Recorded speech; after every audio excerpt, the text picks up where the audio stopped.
But in reality, the main emphasis of the KGB is not in the area of intelligence at all.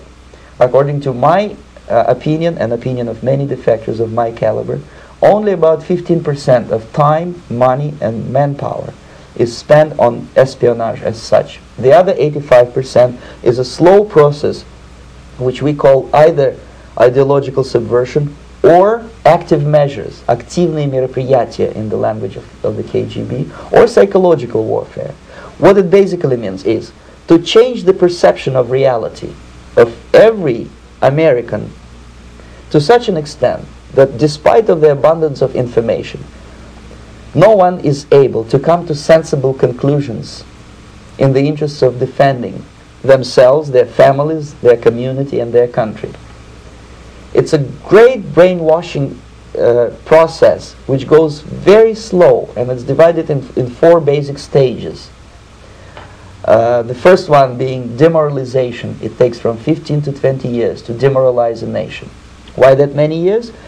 Because this is the minimum number of years which requires to educate one generation of students in the country of your enemy, exposed to the ideology of the enemy. In other words, Marxism-Leninism ideology is being pumped into the soft heads of at least 3 generations of American students without being challenged or counterbalanced by the basic values of Americanism, American patriotism. The result you can see. Most of the people who graduated in the 60s, dropouts or half-baked intellectuals, are now occupying the positions of power in the government, civil service, business, mass media, educational system. You are stuck with them. You cannot get rid of them. They are contaminated. They are programmed to think and react to certain stimuli in a certain pattern. You cannot change their mind, even if you expose them to authentic information, even if you prove that white is white and black is black, you still cannot change the basic perception and the logic of behavior. In other words, these people, the process of demoralization is complete and irreversible. To get rid society of these people, you need another 20 or 15 years to educate a new generation of patriotically minded and common sense people who would be acting in favor and in the interests of United States society. And yet these people who've been programmed and, as you say, in place, and yes, who are favorable to an opening with the Soviet concept, these are the very people who would be marked for extermination in this country? Most of them, yes. Simply because the psychological shock when they will see in future what the beautiful society of equality and social justice means in practice, obviously they will revolt. They will be very unhappy, frustrated people, and the Marxist-Leninist regime does not tolerate these people. They will join the links of dissenters, dissidents. Unlike in present United States, there will be no place for dissent in future Marxist-Leninist America. Here you can get popular like Daniel Ellsberg and filthy rich like Jane Fonda for being dissident, for criticizing your Pentagon. In future, these people will be simply squashed like cockroaches. Nobody is going to pay them nothing for their beautiful, noble ideas of equality.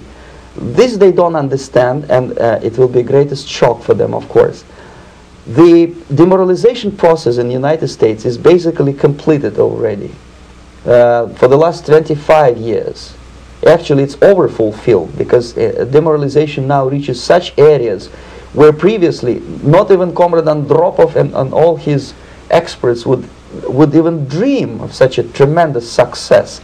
Most of it is done by Americans to Americans, thanks to lack of moral standards. As I mentioned before, exposure to true information does not matter anymore. A person who was demoralized is unable to assess true information. The facts tell nothing to him.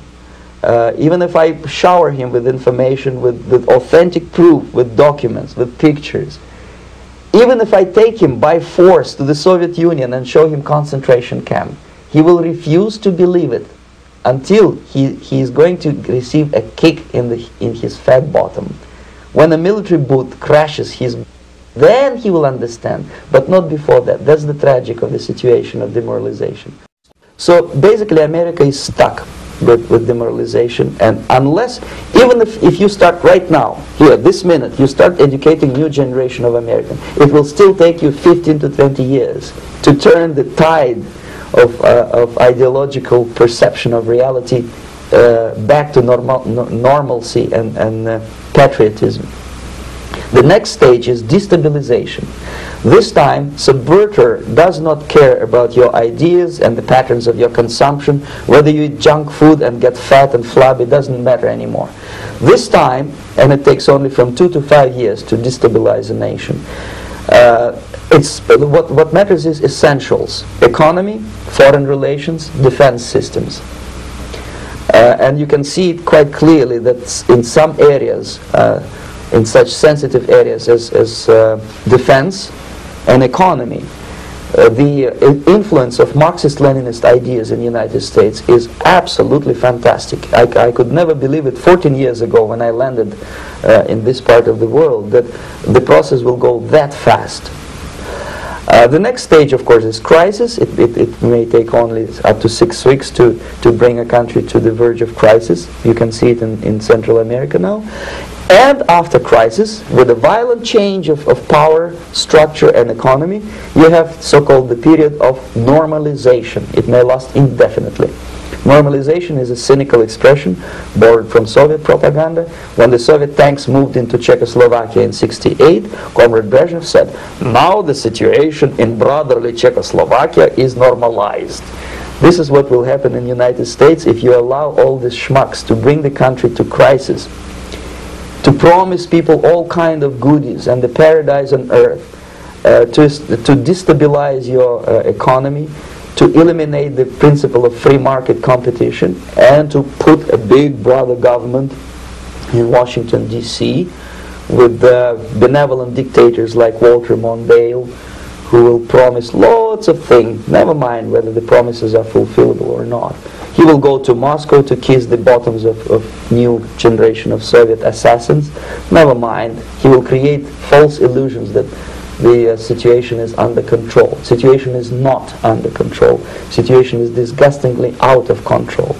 Most of the American politicians, media, and educational system trains another generation of people who think they are living at a peacetime. False. The United States is in a state of war, undeclared total war against the basic principles and the foundations of this system. And the initiator of this war is not Comrade Andropov, of course. It's the system.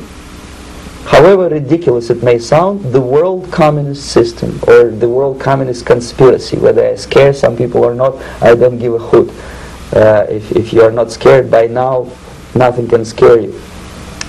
But you don't have to be paranoid about it. What actually happens now, that unlike myself, you have literally several years to live on unless the United States wake up.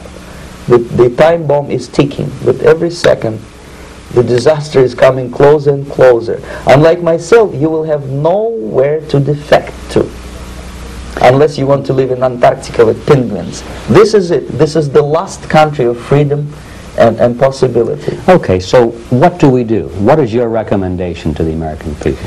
Well, the immediate thing that comes to my mind is, of course, there must be a very strong national effort to educate people in the spirit of real patriotism, number one. Number two, to explain them the real danger of socialist, communist, whatever, welfare state, big brother government.